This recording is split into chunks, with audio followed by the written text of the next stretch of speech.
that I view at least some level of state intervention as necessary. What's your kind of stance on that side? I think understanding that the harm reduction is what we should be aiming for. Some child labor laws are written ridiculously. While I don't think kids should work at a coal mine, you have to think about, at a time, my grandfather who raised me worked at a coal mine when he was a child in the state of Colorado. And the economic conditions were such where he and his brothers needed to find employment. They quit school to go find employment, and the only place that was hiring was the coal mine. And so when the alternative is that you starve or the kids go find a way to make money, I would love to see a world in which kids don't have to do that. But what we've done is, in this overzealous, we can't have children working, we're now preventing somebody that, let's say, owns a floral shop from teaching the kid the family business, for example. And I don't think that there's a harm in letting a child learn how to trim flowers, for example. And so I think there's different labor that you could put kids at. I certainly am not an advocate for children, going into diamond mines.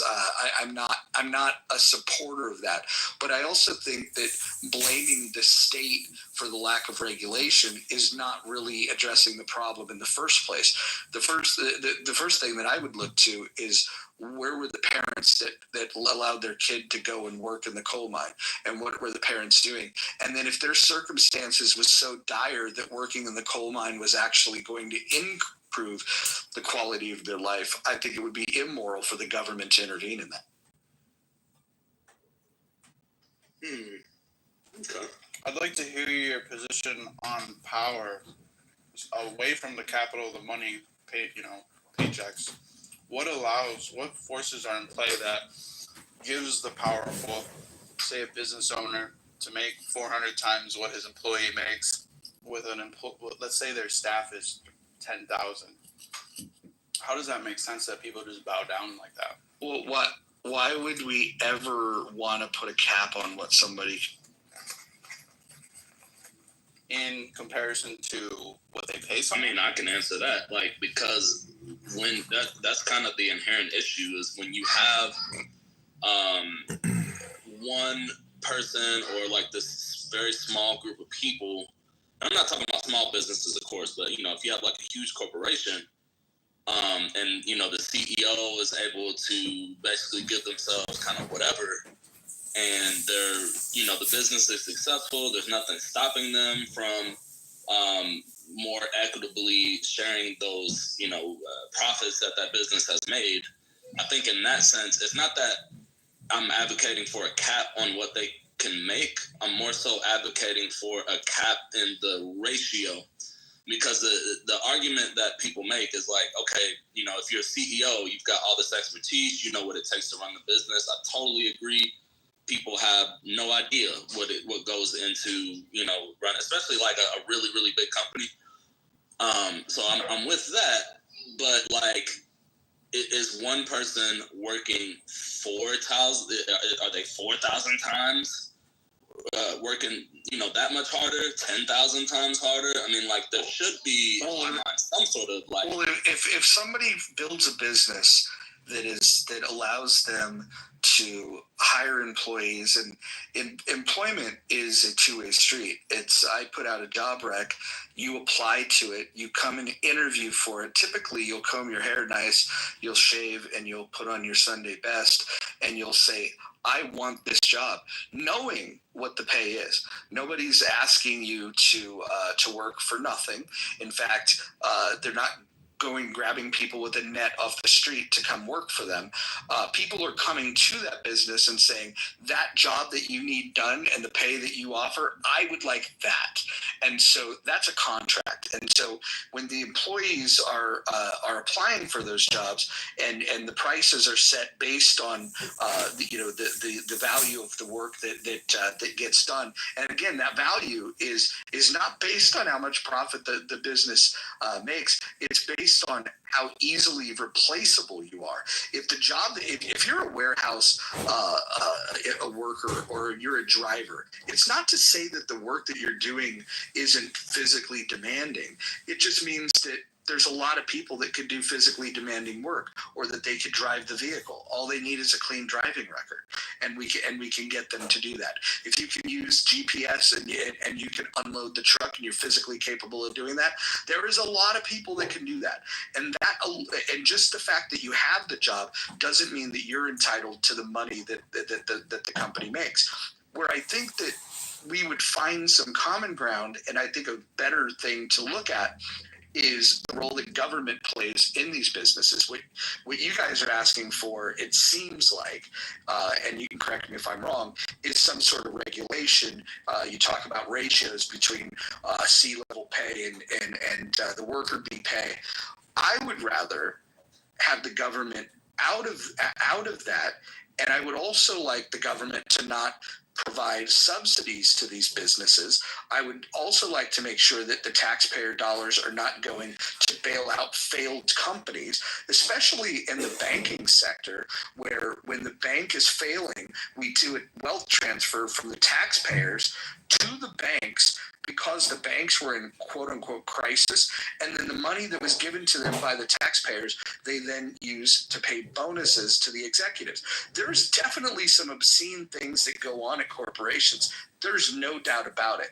But from my vantage point, all of those obscenities that we see come from the fact that the government has an unhealthy relationship in the business sector. They create regulatory agencies that provide favor to specific companies within certain industries. They deem that some companies are too important to fail. And they invest in them in the beginning, they invest in them in the middle, and even if the business fails, they give them more money. I think all of that should stop. I don't believe that the government should be giving these handouts. What we have today is exactly what Benito Mussolini envisioned in Italy. The idea of corporatism, the unity of government and corporations. So I think that I have a lot of smoke for corporations. I just point it in a different direction. The solution that it seems like you guys are asking for is for the government to get more involved. I'm suggesting that the government should not be. That's actually pretty interesting, because one of my core issues with capitalism is I've talked to a few people about this, and I don't think I've seen anyone really give me an example or breakdown of how it doesn't lead to corporatism, because naturally what's going to happen is certain companies will outperform others. I'm totally in agreement. We're not equal. Some people are going to do better. That's just a fact. Which isn't a problem, but then what ends up happening is once you get to a certain size, then you can start doing things like buying out the competition, or if that's really that dirty of a game, you can kill off the competition, or you can buy politicians. And I think that the reason that we have this deep, because I agree. I mean, honestly, a lot of what you said, I don't fundamentally I don't think anything you said is false. I think we're seeing it different ways, but I agree. There's too much of that, but I think that's intentional. It's as a result of these corporations and kind of super PACs, all that sort of thing. You get these very large sums of money between very few people, and then they use that money to influence the government and actually effectively give both the government and by extension themselves more power. So how do you have a capitalist system that doesn't lead to? I think it's very simple. The distinction of a corporation doesn't even need to be made. In my opinion, having a corporation is a recognized government distinction. if we just got, you don't need to be a corporation to be a company.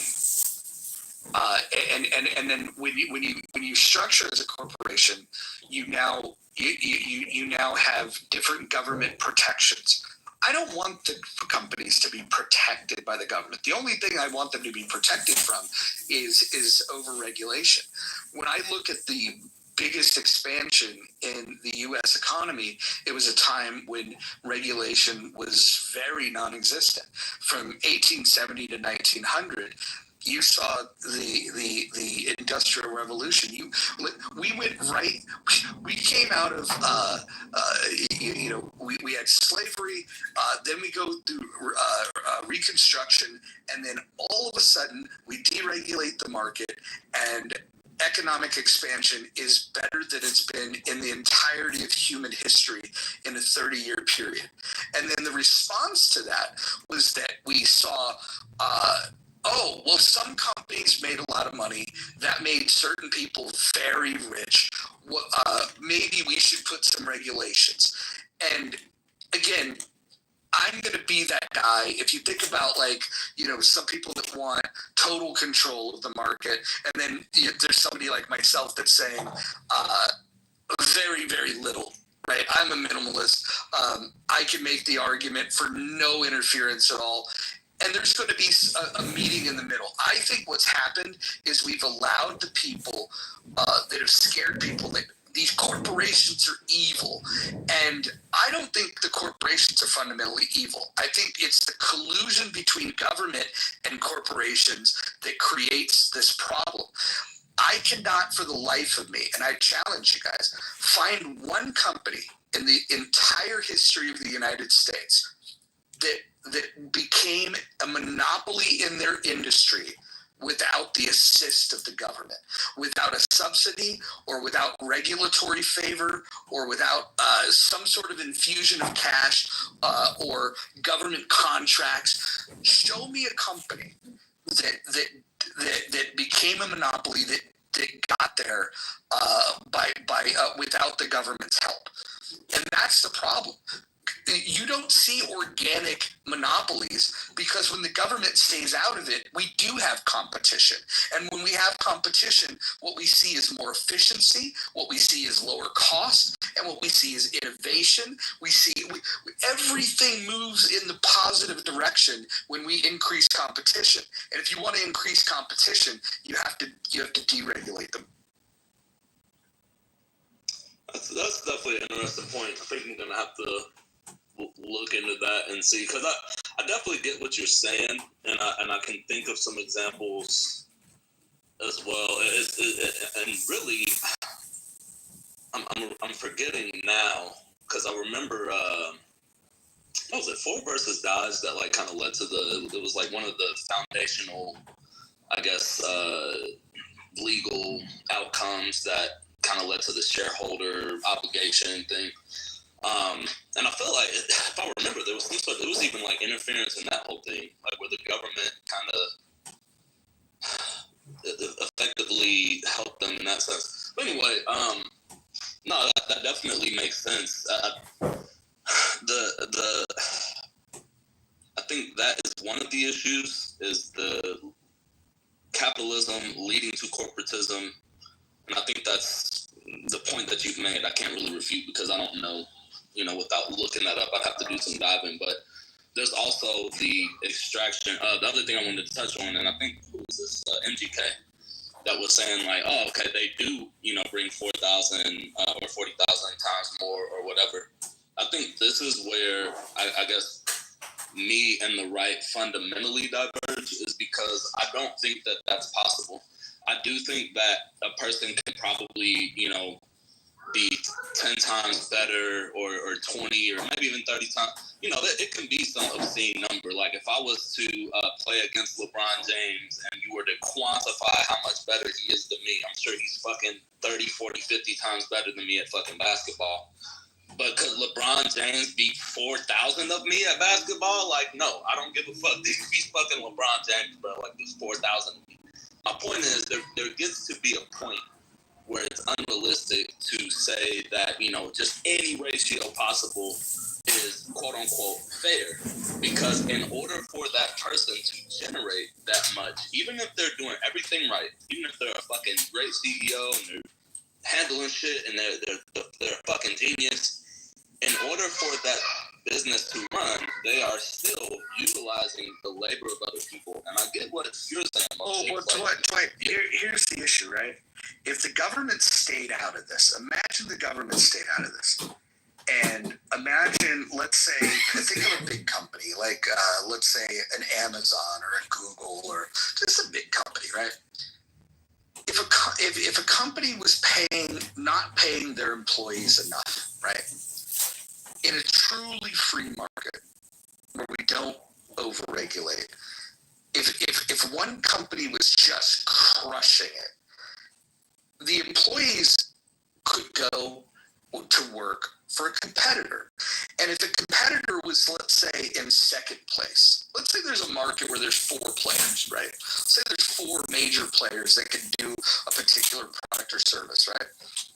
Like, that could realistically hit scale and do this. Let's say there's 4 players. If one was kicking everybody's ass but was abusing their employees by not having the right work conditions, not paying them well enough, and the employees were upset about this, their competitors could go and find the most talented people amongst those employees and recruit them and pay them more and give them better benefits and better conditions.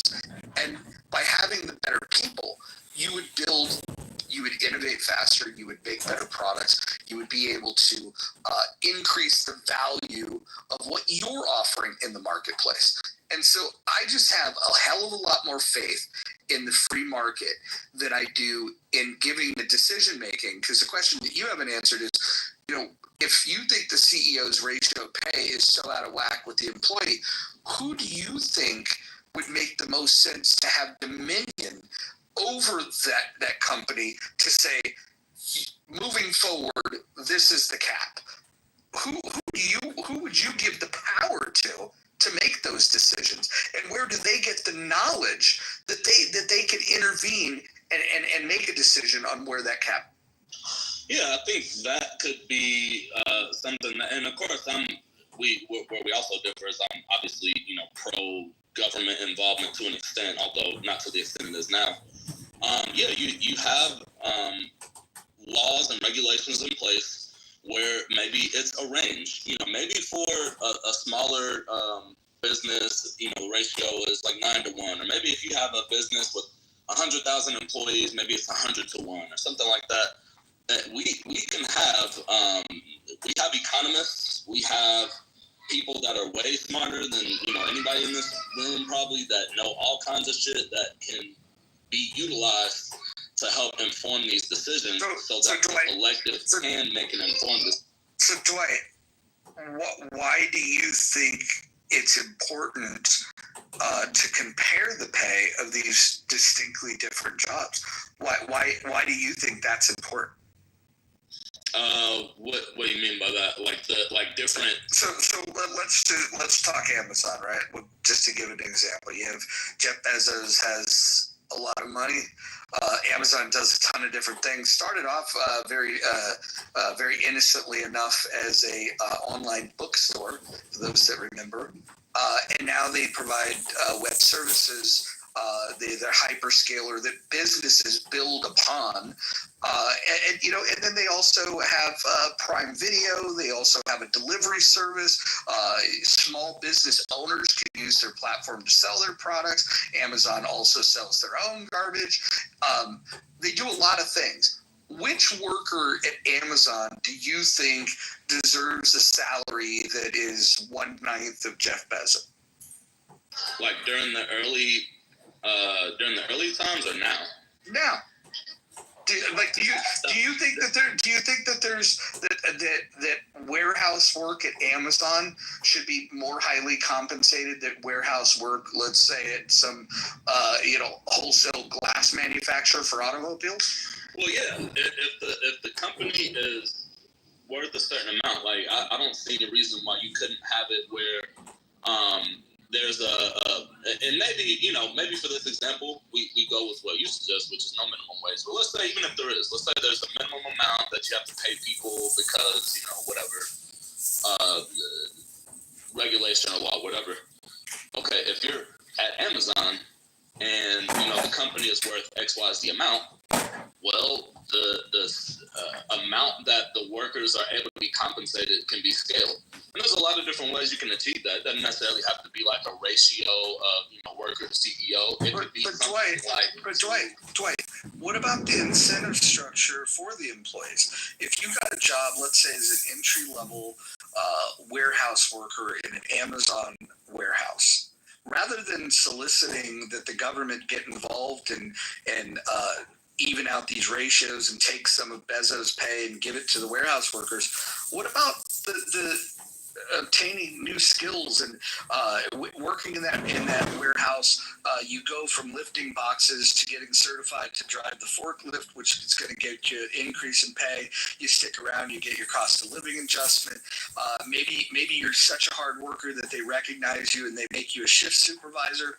Eventually, you might even be managing the entire warehouse. I would recommend that any worker always look at how do I increase my value to the company I'm working for, or improve my knowledge, skills, and ability to make myself more marketable to another company that might pay me better, rather than thinking, I don't think I make enough money. It's unfair that guy has money. Maybe if the government got involved, I would have it better off.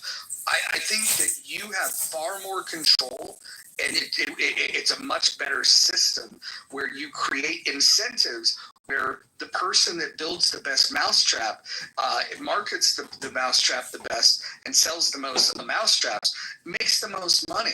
And the people that are helping them to manufacture it, to sell it, to distribute it, all of those things, they're going to get paid accordingly for the knowledge, skills, and ability they have. And so the incentive that you have is to just obtain the most marketable skills, the skills that pay the best. Yeah, that would still apply. If you want to make Jeff Bezos money, then what I would suggest is that you go and innovate something and start a business and scale it the way that Jeff Bezos did. Yeah, no, that would still apply. Like your pay would be based on your value to the company still. It just wouldn't be such a vast difference where you can have, one or two people taking such a high percentage of so many people's labor, paying them. Why do you care? Because to me, that would make more sense as far as, one, an equitable society, two. But hold on. Who said an equitable society is fair? The whole notion of equality is unfair. If you want people to be treated equal, in order to do that, you have to put your hand on the scale. How is that fair to the business owner? Right, and that's why I say equitable, not equal. Because I agree. Like, equality is just not achievable. I don't think, even if we want to. Really quickly. I want to ask you, actually, I'm not even going to ask a question, I'm just going to make a statement. Oftentimes I hear the arguments similar to yours coming from, I think it's a good place, but it's possibly misinformed by the idea that, there is a pie out there that is the money that can be divided up between people, and the more the haves can somehow gain, the less the have-nots have access to. But it's not the case. It's just not the case at all. The pie can be made larger and larger, and oftentimes, not always, but oftentimes, the compensation you're talking about, and that you're skeptical of, which again I understand if you're looking at it as a fixed, amount of resources. But what you have is a Jeff Bezos type who actually makes the pie so much bigger.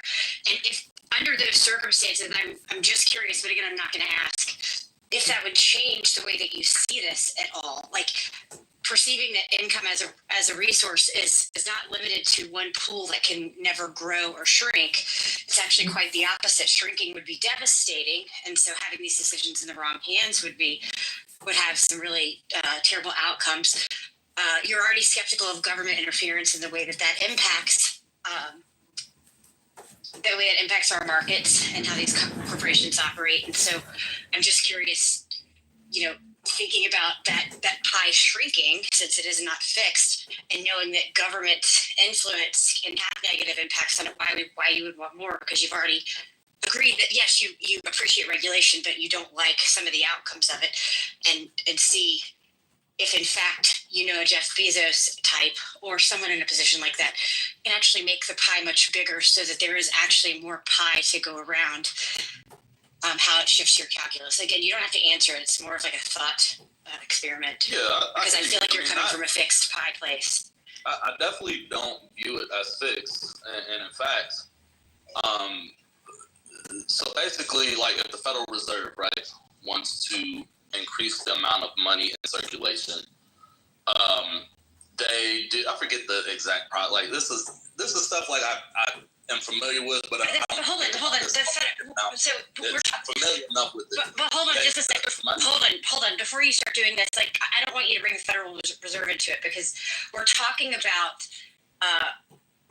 Like if we just keep using Jeff Bezos, we're talking about an individual who innovates into a market, which was Roger's right. It was book selling, and I remember being so excited because I was able to spend much less on books in college at the time. Anyway, we're talking about someone who is actually providing a good or service that people need, and that's what creates the income that can eventually go around as it is today. We're not talking about printing money.